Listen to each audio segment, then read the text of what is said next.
Let's Start Here by Lil Yachty. 14 songs, 57 minutes of pure unadulterated bangers. I just want to see dance reaction. I snotted out of my nose, you sick fuck. God damn. I'm gonna have to bleep so much of this when I post it to YouTube. But like, you're my best friend. I appreciate this. This is so genuinely entertaining. I'm gonna be known forever now on Audioface as normal title Sean, because dear God, I hate it when people like I go on Warpath when people all caps their names or all lower caps their names. But Lil Yachty decided to try to piss me off before even listening to one single song and just absolutely destroying the letters of every single song on this record. So, first off, if anyone does that again, you get a 30-second grace period before I destroy your album. Yeah, you've been on a little bit of a warpath of like all caps albums or like all lowercase. Again, based on my Twitter, I'm a little bit of a evangelist of all lowercase. But yeah, like you have that warpath, you're allowed. Yeah, so like... example, I've officially lost a vision is all caps except for vision and all exclamation points. Then the next one, say something, is like say something, and I'm like, oh my God, I want to. Well, yeah, with the A in say and the umphin in something capitalized, and then yeah, the black seminal.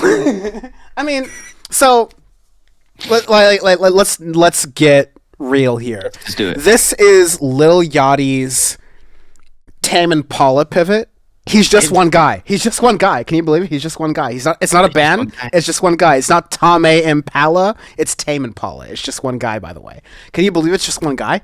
And yeah, no. I mean, the way I describe this album in a number of other contexts, especially in like the team meetings before we did this, is it reminds me of a quote from former U.S. President George W. Bush speechwriter that is paraphrased, the soft bigotry of low expectations.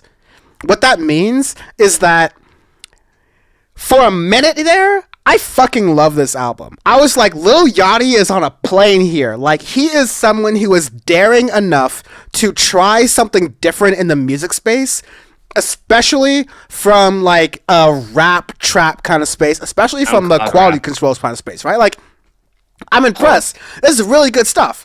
And then I like came to my senses halfway through the album for two different reasons. I was like, one, this is Lil Yachty I'm talking about, and this is the cold like Minnesota, cold like Minnesota, and more recently the I took the walk to Poland. like I'm not talking shit. I'm not trying to be like some edgelord guy. Like, I think Walk to Poland is a banger, and I think it understands what you need to do in trap music in this modern era, which is just like make a hook, ride that hook, hide that hook, so make it so you have to, as a regular song consumer, listen to that song 30-45 seconds into the album before you really understand it, and that way you get that metric versus the play count, and you get that paper, right? But like, if Lil Yachty was... There's two ways to look at this. If Lil Yachty had a brain, or the people around him had a brain, they would include Walk to Poland as like the last song on this album, because then the album would get like 11 billion streams, and like Lil Yachty would make like paper, and this album would get like a lot more like recognition than it does. But the downside that you get to this is that Lil Yachty gets... We've talked about this since 2017. He gets lost in his own sauce way too hard. And like what you get is an album that doesn't even like tip the hat. It is very like obnoxiously, referencing Tame Impala and other psychedelic rock efforts of, 2010s onward. But the execution is... Let me look in Spotify really fast. This is a 57-minute long album. It's about 30 minutes too long. Well, here's the thing I would say about this. The production and the musicians who are playing on this actually are playing really, really good stuff. Like example, the opening track to Black Seminole. I was just sat there and I was like, because I had no expectations of the record. I had no idea. I just saw who produced it, and I'm like, wait, all these guys I really, really like a lot produced this record. What the fuck? Is it like a pivot? And then out of nowhere, it has like a modular synthesizer to open it, and I'm like, this is not what I expected. And then it's like this total thing that goes into psychedelic rock, and I go, that's not what I expected. And the Black Seminole is like a really good track. That I like a I mean, lot. like, but I sorry loved to it. cut you off, Sean, but like, I always caution people, and you will agree with me here, to not judge a trap or an album by a trap artist. Let's say in this special case here, No, by the no. first album, by the first record. I mean, by the first song. No, no, never judge it by the first song because when I got to the second song, because the Black Seminole, I was like, dude, I really like this track. The second song, The Ride, I very quickly remembered that this is Cold in Minnesota I'm listening to. And the bitch ain't no pork and rinds, but the bitch was mighty fine. Um, quoting Lil Yachty here. Because then I forget how bad his auto-tune voice is because that second song, I wish you would have seen my reaction where I hit just the auto-tune high-pitched voice. I have a sore throat. I'm not going to even remotely try to sing it. I literally burst out laughing just when I heard the first da-da-da-da-da-da, and I go, oh, wait, this is Lil Yachty. But again, the the musicians and the producers actually produced a fantastic record. It's just I hate autotune a lot, and when the whole record And that's Lil gets Yachty's paired with beef, really. and that's like kind of going on to your point of Lil Yachty getting lost in the sauce. That's basically what happens because the first half of this record is actually pretty decent, but once you go to around like I've officially lost vision and say something to where I saw those song titles, I'm like I want to pull my hair out. That's when he's just like absolutely lost in the sauce, and then at that point just drags on, and I'm like, all right, I get the point of it, and it's just I applaud him for the effort. I applaud him for really going for a pivot, especially with SoundCloud rap, because SoundCloud rappers, especially Quality Control, they just make the same thing over and over and over again for the past decade. So the fact that he went out on a limb and tried something completely different, I will always applaud an artist, no matter who it is, on doing that. Even when Drake's honestly, never mind, I will give him credit on that, right? But the production is fantastic. The execution, however, is not that great. It's just, yeah. It's a damn shame because, like, you know, in It our had most, potential.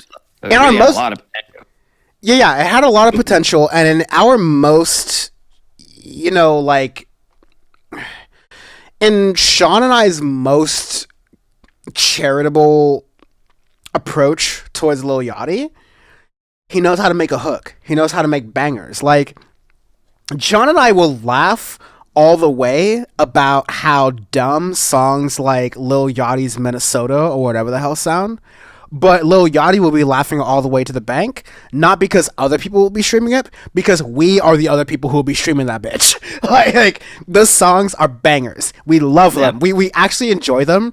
Again, it's one of the things we like. Sorry to put words in your mouth, but at least it's one of the things I like doing about this podcast because these are songs that challenge me, and these are publicly, you know, popular songs that challenge me as an individual. But I don't think they will be really popular or like really. I mean, let me correct that. I don't think they will be. They are good as artistically, you know, proper, contributing to the long line of music history and human history kind of songs.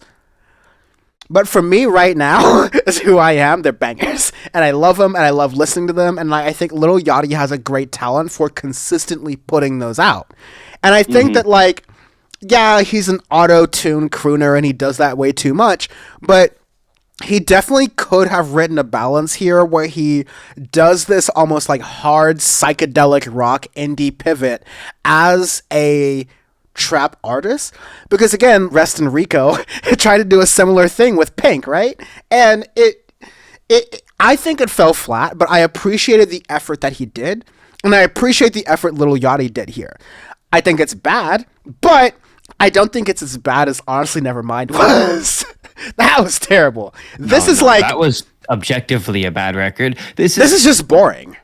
Yeah, exactly. Because like again, there are some decent things in this record. There's a couple good tracks that are like genuinely good, and then the production overall, I think, is fantastic. It's just the execution of it fell flat. That's it, and it's pretty long for a psychedelic rock record. Like if Tame Impala Which released a 57 song record, which I'm like, all right, 57 song, you mean 57 minute? it was a 57, yeah, Yeah, yeah.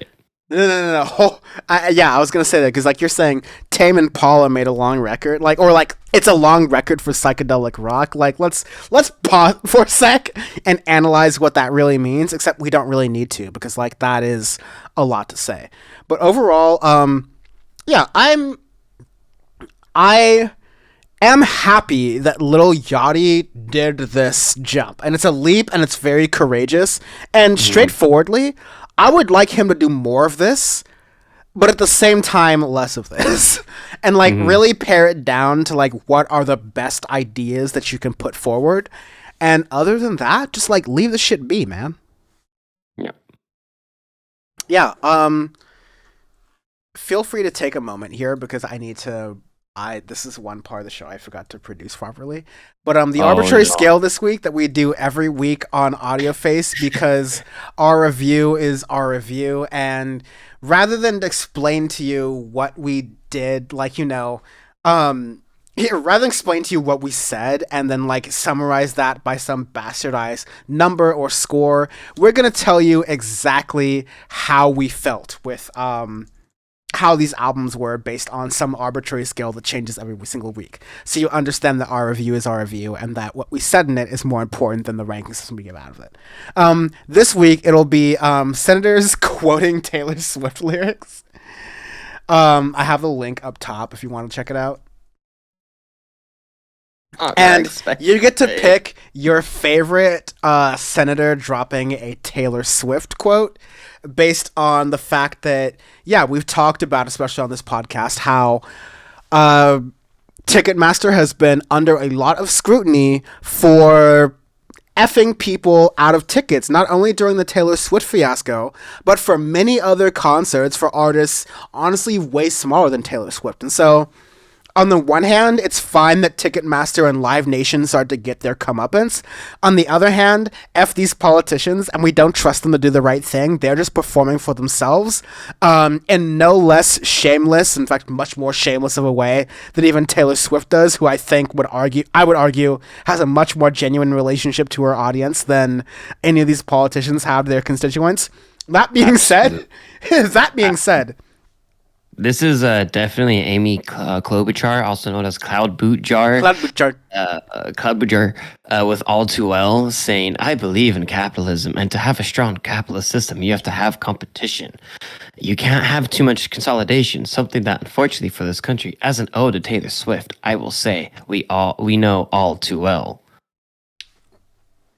Cloud Boot Jar. Stapler Amy, baby. Stapler Amy. Toe the line, Dan. He wants to say things. I would come off as a racist if I said what I really wanted to say right now about Amy Klobuchar, or like bare minimum was sexist. So I'm not going to. This week, I'm going to call this the other bad Blumenthal. This is him. Which one? This is him quoting, believing that, because Ticketmaster was implying that it's Taylor Swift's fault that so many people were like trying to crowd Ticketmaster at this time because she's too popular. And Richard Blumenthal said that Ticketmaster should look in the mirror and say, quote, "It's me. I'm the problem. It's me. Anti-hero." I'm like, oh my god, these people quoting Taylor Swift is just so funny. It's just, beautiful. Sean, you and I know all these people do is pander on a daily basis. Absolutely. And this, in the context of like what we've done as a show, is just the most naked way in which they do it. Like, it's just the most unabashed, unapologetic way in which they do it. And so, basically, fuck them. Anyways,